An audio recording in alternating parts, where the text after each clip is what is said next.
उस अनजान इंसान के इतना गलत कह देने पर प्रत्यक्षा ने पलटकर सहमी हुई आंखों से भीड़ की ओर देखा। प्रत्यक्षा के पांव एकदम से रुक गए थे और उसकी आंखें एकदम से सहम सी गई थी। प्रत्यक्षा सहमी हुई सी आंखों से चारों ओर देख रही थी। लोगों की नजरें प्रत्यक्षा पर सवाल बनकर टूट रही थी। लोगों में कानाफूसी सी शुरू हो गई थी, लेकिन इसके साथ और भी कुछ ऐसा हुआ था जिसके बाद प्रत्यक्षा का लोगों का सामना करना और भी मुश्किल होने लगा था। दुश्मनों के घर की इस नाजायज लड़की को अपने यहाँ लेकर आए हैं बाबा साहेब, तो अब हम लोगों से दुश्मनी की गुलामी करवाना चाहते हैं। इन दोनों बड़े परिवारों के बीच पिसकर हम सबकी जान जाएगी और एक दिन ये दोनों एक हो जाएंगे। इतनी ही दुश्मनी थी उन गाँव वालों से तो उनकी बेटी को ब्याह कर अपने घर काहे ले गए। जहाँ एक और बाबा साहेब और प्रत्यक्षा दोनों पर ही उंगली उठी थी, वहीं दूसरी ओर प्रत्यक्षा ने अचानक से ही अपना आपा खो दिया था। प्रत्यक्षा की मां पर सीधे तौर पर उंगली उठाई जा रही थी कि तभी दूसरी ओर से किसी ने भीड़ का सहारा लेते हुए ही प्रत्यक्षा के बारे में कहा, अरे हाँ, और नहीं तो क्या, ऐसे बच्चलन माँ की लड़की को अपने घर की बहू बनाकर बैठा दिया है और ये करेंगे गांव का उद्धार। इस तरह की बातें सुनते ही कार्तिक ने प्रत्यक्षा का हाथ पकड़ा और उसे अपने पीछे करते हुए भीड़ से चिल्लाते हुए कहा, भीड़ में छुपकर मर्दानगी दिखाने वाले सभी लोगों को माँ के चढ़ावे में चढ़ी हुई चूड़ियां भेंट की जाएंगी। काहे से जो हरकतें कर रहे हो वो मर्दों की तो नहीं है। प्रत्यक्षा अचानक से ही ऐसी आवाजों को सुनकर बुरी तरह से टूट गई थी। लोग प्रत्यक्षा के बारे में अब कानाफूसी और भी तेजी के साथ कर रहे थे कि तभी समर्थ ने अपने आदमियों को इशारा करते हुए चौकन्ना रहने के लिए कहा और फिर बाबा साहेब को अपनी सुरक्षा में लेते हुए कार्तिक की ओर इशारा किया। कार्तिक ने ध्यान दिया तो पाया कि प्रत्यक्षा घबराई हुई थी। ऐ लड़की, तुम डरना मत, मेरे पीछे ही रहना और उन लोगों पर ध्यान न देना। अरे उसकी माँ जैसी थी वैसी ही बेटी भी होगी। क्या रुद्र के साथ साथ ये लड़की भी तुम्हारे साथ सोती है जो उसकी तरफदारी कर रहे हो कार्तिक बाबू? एक तरफ कार्तिक प्रत्यक्षा को संभाल रहा था, वहीं दूसरी ओर भीड़ में फैली इस अफवाह से कार्तिक भी पूरी तरह से अनजान था और अब वो हैरान भी था। लेकिन फिर भी उसने भीड़ से चिल्लाकर गुस्से में कहा, लगता है इस मंदिर में आज हवन की आखिरी आहुति किसी खास की दी जाएगी। ये उल्टी सीधी बकवास अगर सच होती तो सामने आकर बोली जाती। यूं इस तरह भीड़ के पीछे छुपकर कुत्ते भौंक न रहे होते। लोगों से यही कहूंगा कि मंदिर की मर्यादा रखें और अपनी जुबान को अपने मुंह के अंदर ही रखें। अब गलत बातें जुबान से जरा भी बाहर निकली ना तो वही जुबान काटकर माँ भवानी को आज चढ़ावे में दी जाएगी। कार्तिक की धमकी सुनकर भीड़ अब खामोश थी, लेकिन फिर भी भीड़ के मन में उठे सवाल और उनकी घूरती नजरें प्रत्यक्षा को अचानक चुभने लगी थी। प्रत्यक्षा पूरी तरह से किसी बर्फ के पुतले की तरह जम चुकी थी। उसकी आंखों से आंसू अचानक से ही बहने लगे थे। लोग अपनी घूरती हुई नजरों से प्रत्यक्षा को देख रहे थे।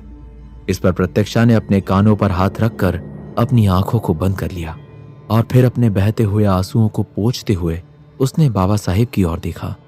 लेकिन कार्तिक ने दांत पीसते हुए प्रत्यक्षा से बेहद धीरे से कहा, तुम तो किरण हवेली से हो, महल में हवेली के लोग नहीं रह सकते। कि तभी भीड़ से आवाज आई, अरे लड़की हमें दे दो, महल को गंदा क्यों कर रहे हो? इसे हाथ लगाकर दिखाओ, पैदा होने पर अफसोस ना हुआ तो मेरा नाम बदल दूंगा मैं। प्रत्यक्षा को कुछ समझ नहीं आ रहा था कि अचानक ही उसके साथ क्या हो गया था। इस पर प्रत्यक्षा के लिए की गई साजिश अपना रंग दिखाने लगी थी, क्योंकि दुश्मन अब समझ चुका था कि महल में ताकत से काम लेना अब मुश्किल हो रहा था। इसलिए ताकत का इस्तेमाल न करके अब प्रत्यक्षा को महल के बाहर निकालने का दूसरा तरीका अपनाया जा रहा था।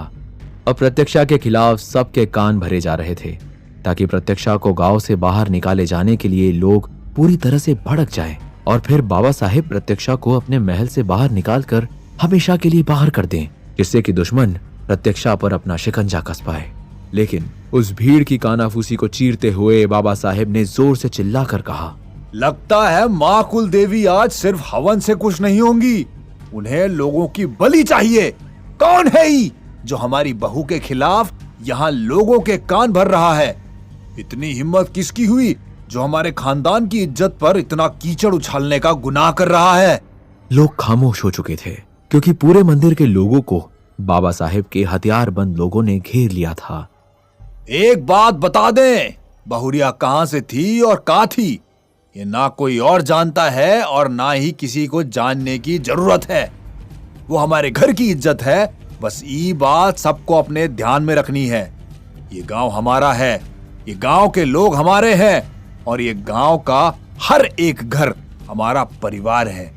इसलिए जो कोई भी ये बातें फैला रहा है ना, साफ बताए दे रहे हैं कि अगर वो हाथ लग जाए तो यही आज मां भवानी के सामने बलि चढ़ाएंगे हम। जो प्रथा सालों पहले खत्म कर दी थी ना, अब से शुरू कर देंगे यहीं पर। इसीलिए जो भी है सामने आओ, काहे कि हम तो तुम्हें ढूंढ ही लेंगे और यहां से बच के जाना लगभग नामुमकिन है। भीड़ की खामोशी के बीच आखिरी आहुति दी गई और फिर बाबा साहेब के इशारे पर समर्थ और कार्तिक भीड़ से निकलते हुए प्रत्यक्षा के साथ वापस महल पहुंचे।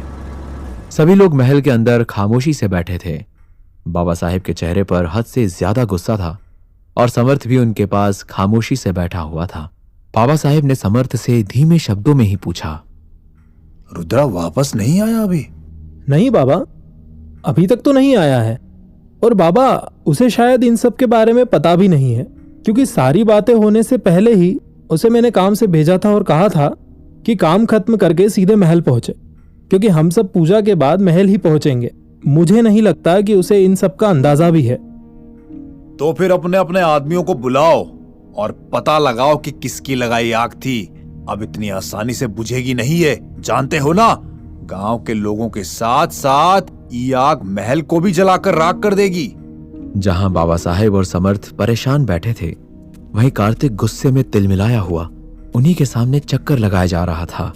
इस पर बाबा साहेब ने कार्तिक पर चिल्लाते हुए कहा, अब तुम हमारे सर पर तूफान काहे काट रहे हो? मुझे किसी ने बताया क्यों नहीं कि वो लड़की हवेली से है? मैं इतने दिनों से चिल्लाता रहा, सबसे पूछता रहा कि वो लड़की कौन है, मुझे बताओ, लेकिन किसी ने मुझे नहीं बताया। बाबा, आप ऐसा कैसे कर सकते हैं? उन लोगों के घर की लड़की को उठाकर आप यहां ले आए? बड़े भैया, क्या आपको ये बात पता थी? नहीं ना, रुद्र ने या फिर बाबा ने हमें कुछ बताना जरूरी नहीं समझा। अरे उल्लू हो का, बहुरिया पहले से सहमी हुई ऊपर कमरे में रोए जा रही है और तुम्हारी गर्मी शांत नहीं हो रही। चुप रहो अब। बाबा, आप अभी भी उसकी तरफदारी में लगे हुए हैं। अरे वो दुश्मनों की बेटी है, वो दुश्मन जिन्होंने कभी आपकी ही दुनिया खत्म करनी चाहिए थी। समर्थ ने कार्तिक को डांटते हुए कहा, ये क्या तरीका है बाबा से बात करने का? हद में रहो, अपनी आवाज को नीचे रखो। बहू चाहे जहां से भी हो, हमें इससे फर्क नहीं पड़ता। वो अब इस घर का हिस्सा है, हमारे लिए ये जरूरी है। हिस्सा? हमारे इस घर का हिस्सा? वाह बड़े भैया वाह, महानता की सारी हदें पार कर चुके हैं बाप। वो लड़की हवेली से है, उस घर से जिसने हमारे साथ इतना सब कुछ किया। अरे खुद आपके साथ क्या क्या किया। धोखा देने में उन सब ने महारत हासिल की हुई है, लेकिन बाबा उनकी लड़की को अपने घर उठा लाए। अगर वो घर का हिस्सा है तो हम सब कौन हैं? हम बताते हैं कि तुम कौन हो। तुम वो उल्लू हो जिसको हम जन्म दिए हैं। अरे जो हुआ था उसमें बहुरिया की क्या गलती थी तब वो वहां। देखा था तुमने उसको इससे पहले कभी? क्या बदल गया अब जब तुमको ये पता चला कि वो हवेली से है? कैसे कह सकते हैं बाबा आप? मुझे समझ नहीं आ रहा है कि ऐसा उस लड़की ने आपको क्या खिला दिया है कि आप उसके वश में हो गए हैं। आखिर क्यों कर रहे हैं आप ऐसा? अब वो लड़की इस घर में भी नहीं रहेगी, और अगर रहेगी तो बाबा मैं इस घर में नहीं रहूंगा।